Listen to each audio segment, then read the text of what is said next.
sure you go over the rules with me. I don't want to break any rules.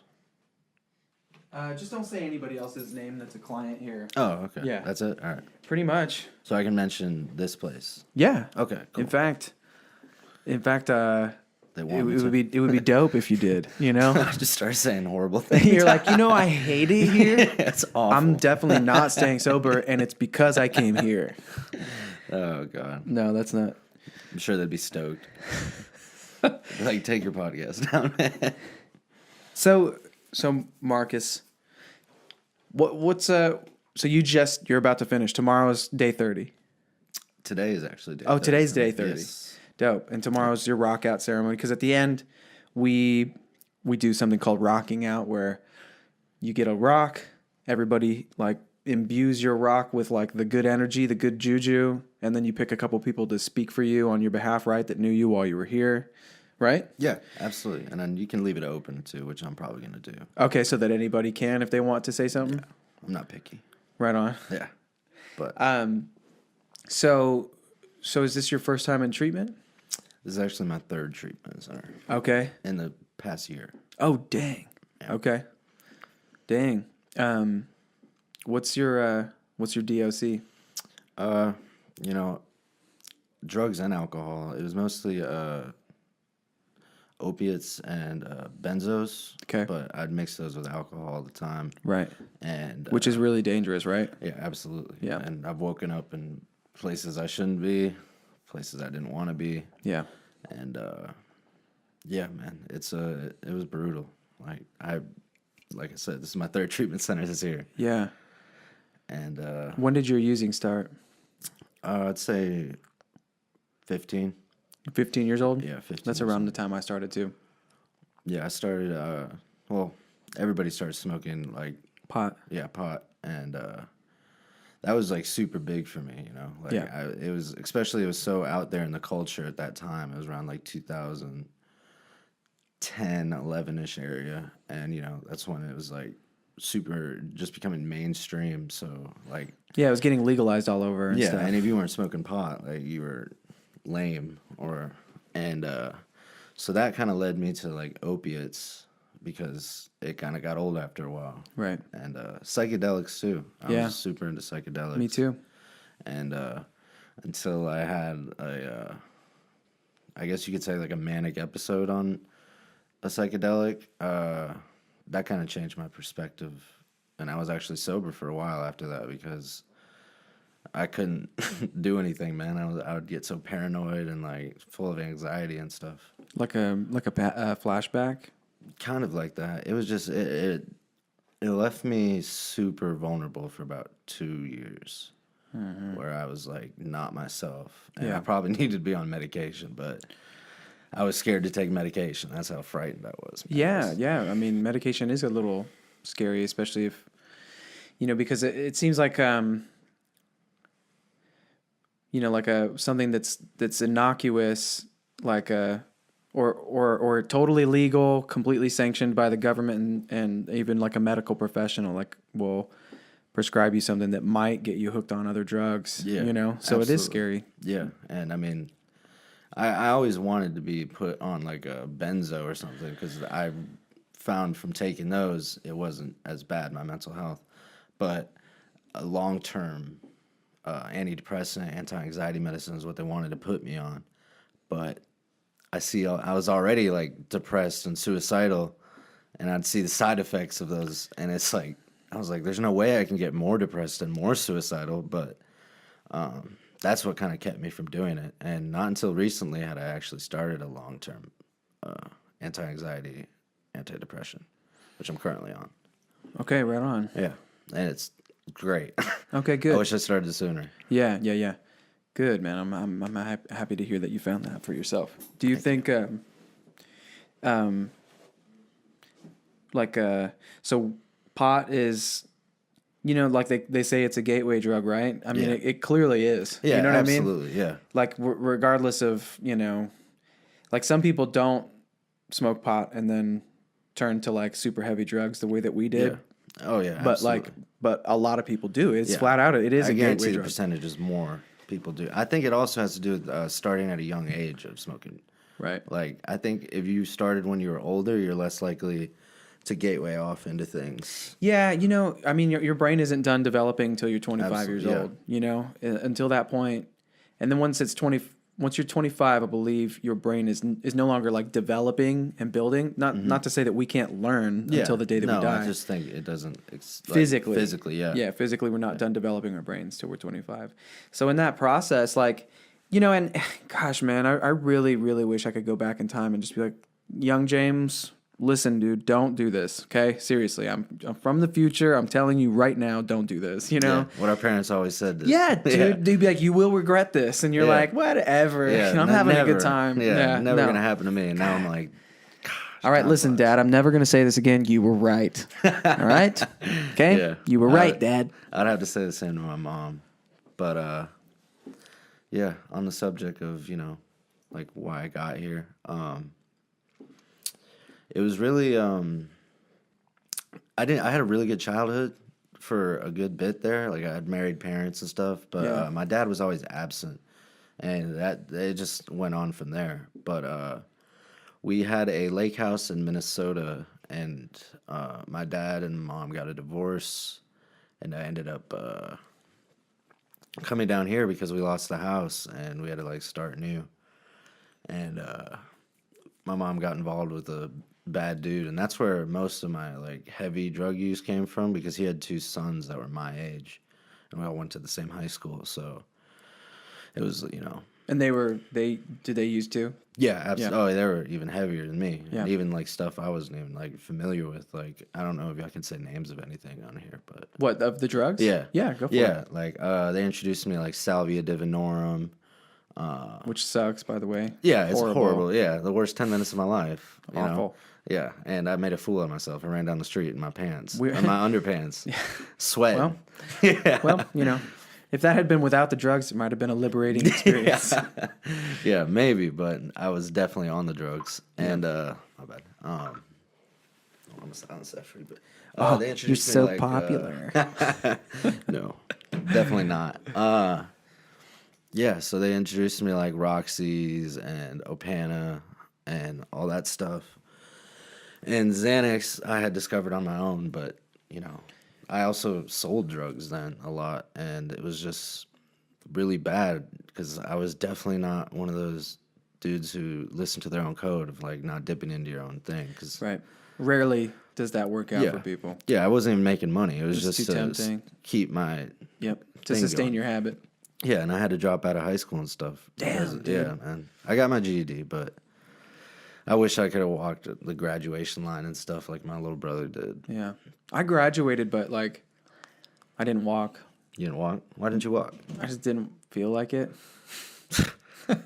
Like looking You back, could I'm let like, me walk for you, yeah, man. dude, yeah. Looking back, I'm like, why? What was the? You know, I legitimately told my vice principal of the high school that the stage was not for walking; it was for rocking. Oh, whoa! That's your yearbook So quote, right? hardcore. So stupid. That's actually. your yearbook so quote, dumb. guaranteed. One thing that, sorry, I just wanted to make mention of this. Dad, you were wrong. The tattoos are dope. I don't regret them at all. Yeah, I do like your tattoos. Well, I thank you. noticed them yesterday. So do you think that, like, on a certain level, folks like us, we're young, you know, your parents get divorced, like there's a chaotic schism in the homeostasis of your life, the balance, right? Like, you have this balance, you have this safety net, you know, and then something like that happens and it breaks your world up, and now you're dealing with like anxiety and depression, and you know, like it breaks your home up, it breaks up your entire life. So on a certain level, it sounds like maybe we are medicating. Yeah, absolutely. We're medicating ourselves. Yeah. You know, we're choosing to try and not feel all of these heavy feelings we're feeling. Yeah. And, you know, there was a part of me that was very unhappy with them splitting up, but my dad wasn't the greatest dad. So, like, I kind of liked when he wasn't around because he was a very angry person. Okay. And I think that has a lot to do with, and, you know, he pops into my life still time to time. I haven't seen him since I was 21. But when he popped in my life at 21, I was 16 the last time I saw him, and he just wanted to use drugs when I was 21. Wow. Yeah. And Okay. After 5 years. Wow. So your father's a Addict, yeah. yeah, is an addict as well. Yeah, it runs in my family. Damn. Yeah, on Yeah. both sides. So. Almost like, to a certain degree, it's like, how could you not? How could you not experience the stuff that you went through? The cards were dealt. Yeah, man. It was not ideal. So, okay. So now, this is your third treatment center that you've been to this year. So clearly you want to recover. Yeah. Like you want recovery, right? Yeah. The first one I went to wasn't for me, though. Okay. It was for a partner I had at the time. Okay. That doesn't generally work out. No, it did not. I went there for the complete wrong reason. And the second one, I did have like an idea that I wanted to be sober. I was like, I don't want to, keep waking up not knowing what I did, or all my money just went into that. So, but this time I was like, I have to do it. It wasn't like a choice really. It was like, it has to be done.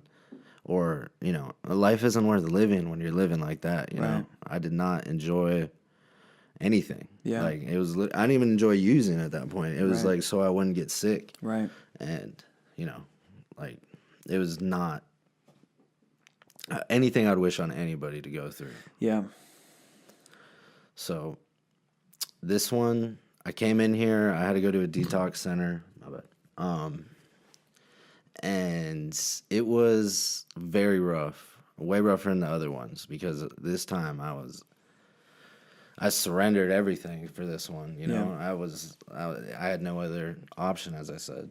And as soon as I left the detox center, I came here, and I immediately fell in love, man. This is it's nothing with Oasis. Yeah, absolutely. Yeah, Oasis has been like life changing, for real. Yeah. And at first, I thought it was gonna be like really bad.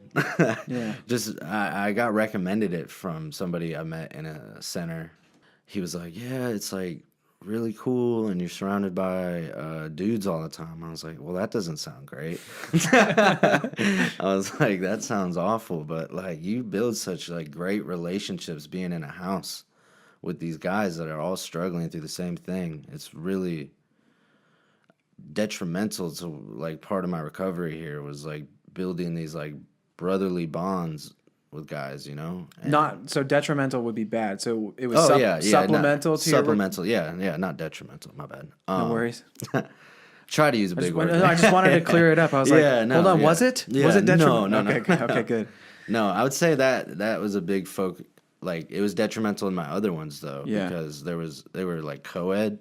Yeah. And you can't focus on recovery or being like out there with yourself. You can't speak freely because your brain's gonna immediately be like, "Oh, what does she think?" Yeah, what does she think? The pretty girl in the corner, right. Like, she thinks I'm weird now. Yeah, that's classic.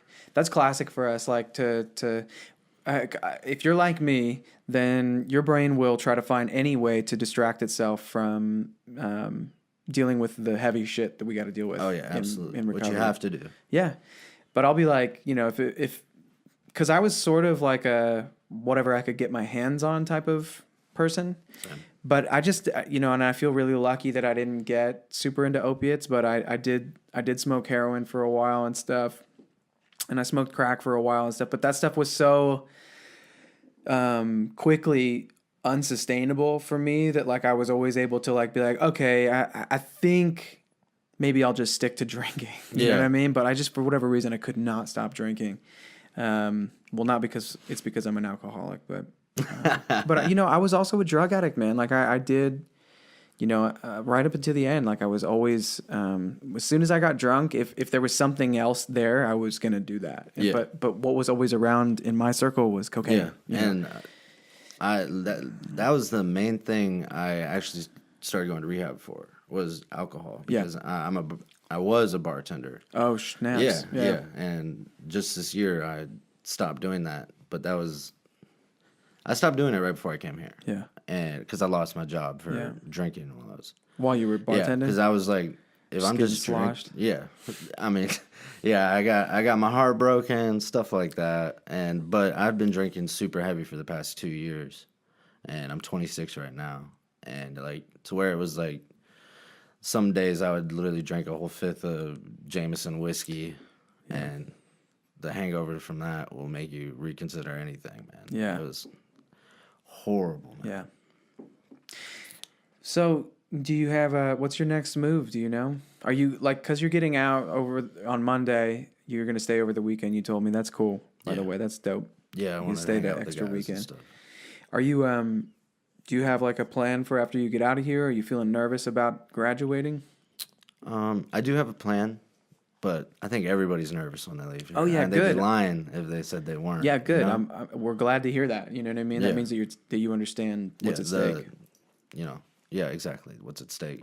But yeah, I have a plan to go to a sober living. Great. I'll be doing intensive outpatient, which is like where I'm pretty much in. You're going to do IOP here at Oasis. Yeah. So I'll be being drug tested and coming to Monday, Wednesday, Friday to the IOP meetings, and I also got a sponsor too. Yeah. Bro, I'm so happy to hear that.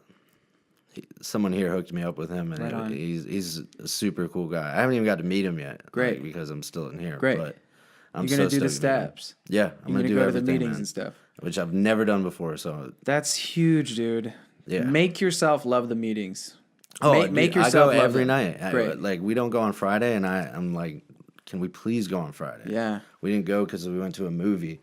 Yeah. Oh my gosh, we went to the movie theater. I was complaining the whole time because I couldn't go to a meeting, but Did you enjoy the movie anyhow, though? it's a good James Bond movie, man. Hey, yeah, right on. Can't lie, it was good. Right on. I won't spoil it for you, but Daniel Craig's still James Bond right now? yep, Right on. He's a beast. yeah, for sure. Okay, cool, dude. So you're going to stay in Asheville. Relocating. Dang. That's Yeah. awesome, dude. That's yeah, really straight good. from Wilmington. When you do something like build a community like the one that you built here with your brothers of recovery that you're with right now, and then you stick it out with that community, that can be a really powerful tool for long-term recovery. It's essential to have a community. And Absolutely. you'll be building a community at the meetings and stuff. You'll make friends and stuff, and that's the good stuff. Yeah. Don't feel weird about asking people for their number. Just be like, yo, let me get your number, man. Just say it, because they'll be stoked. Yeah. So everybody feels a little awkward at first, asking a grown man for his number so you can be friends. It's like Yeah. But that's how we were when we were kids. I don't know if you remember. If I was anyway. Oh, no, hey, do you want to be absolutely. friends? Yeah, exactly. You know what I mean? Yeah. Like, And do then- we just become best friends? Yeah. Yeah. You want to do kung fu in the garage? Yes. Yep. Yeah. So that was one of the main things. I'm glad you brought that up. Is that I was super nervous about going to like the meetings and like connecting with people, but as I've gone already, I'm like, I go up to people and I'm like, hey, can I get your number? And also, a lot of NA, AA meetings will offer you like a number list of the guys in there and stuff. And I'm sure they're not going to put that number down unless they're comfortable with people randomly calling or texting them. That's you know? right. So Yeah. that's something I put my number down on We there. freaking hope, that we get that call. Absolutely. Someone's like, yo, I'm thinking about using. Oh, great. Well, I'm glad you called. Yeah, for real. Because now you don't have to. Yeah, exactly. And Yeah. And you just, that's what's great about a sponsor as well. Even though I've never had one in my life, I have no idea what I'm doing, but I know I can call this guy and talk to him, even though I've not met him yet. Yeah. And he will. You already called him, though. Yeah. I've called him and talked to him and texted, but Does this guy want you to call him every day right now, or what's his? he seems pretty lax at the moment because he knows I'm still here. Right. But I'm sure once I'm in the sober living or whatever you want to call it, we'll have more of a rule set to my step work. Word. That's great, man. Yeah. That's great. I love the steps. Changed my life big time. Yeah. So you work the steps? Yeah. Really? Yeah. What step are you on? I'm on currently 4 again Oh, for the second time. I hear that's the hardest one. It doesn't have to be. It just is. Yeah. It doesn't have to be, though. It doesn't have to be as hard as we make it in our heads. It's just like, just sit down and do it. It's the procrastinating that makes it hard. You don't have to procrastinate. I'm procrastinating right now. I have no right to tell you anything I just said. But I think I'm trying to remind myself that it doesn't have to be as big a deal as I'm making it right now. Yeah. Right now. Oh, you're not the first one who's said that to me, I'm on it again. Yeah. The first time I did it, it was really, really eye-opening, because you write down your character defects and stuff, which sounds awful, but it's dope, dude, because I'm like, okay, I didn't even realize how much jealousy was messing me up. I'd be so jealous of other people's stuff, and now I genuinely feel happy for people when they succeed. I'm like, fuck yeah, dude. Yeah. When people do the stuff that I want to do, I don't feel jealous. I feel stoked for them, because I'm like, all right, it's doable. Not only number one, it's doable, but number two, I love that person. I want them to have all of the stuff that I want. I want them to have it. You know what I mean? Yeah, that's awesome, man. Yeah. That's definitely something I need to work on, because it'll happen. Jealousy is a huge character defect for me. It'll happen. Yeah. It's a useless emotion. Yeah, it's a waste of time, really. Why not just be happy, your fellow human or a friend, or even if somebody you don't like, you should be happy for them if they're doing. I mean, I say that out loud. That's some Jedi. You let me know when you get there, and I will come to your feet and say, "Tell me how it is, Master." Hey, I mean, yeah, I'm not gonna BS you. No. No. Ideally, one would be happy for everybody. Yeah. One of the things actually that I've noticed that was a direct result of working steps and meditating and stuff, you become aware of these processes that your brain does. And one of the things that I've noticed is that we always want, I think as humans, I think it's a totally natural human thing, is we want to have an enemy to fight. Oh, yeah. You know what I mean? Yeah. I agree. We'll pick somebody or something that's the enemy on a daily basis from moment to moment. Like there's a struggle. And I actually think it's like I've read about how it's related to survival. Like the saber-toothed tiger is my enemy. I have to be mindful and watchful for this fucking guy, because he'll come and bite my head off, right? Absolutely. So there's no more saber-toothed tigers. So now it's like, that person looked at me weird. And now my survival instinct kicks in about this, and that person becomes the enemy. They're the other. They're coming for my tribe, they're coming, for my village or whatever. Yeah. They're going to pillage and take my shit. Yeah. And it's like, it's a vestige of, a primordial thought process, like some reptilian brain type stuff.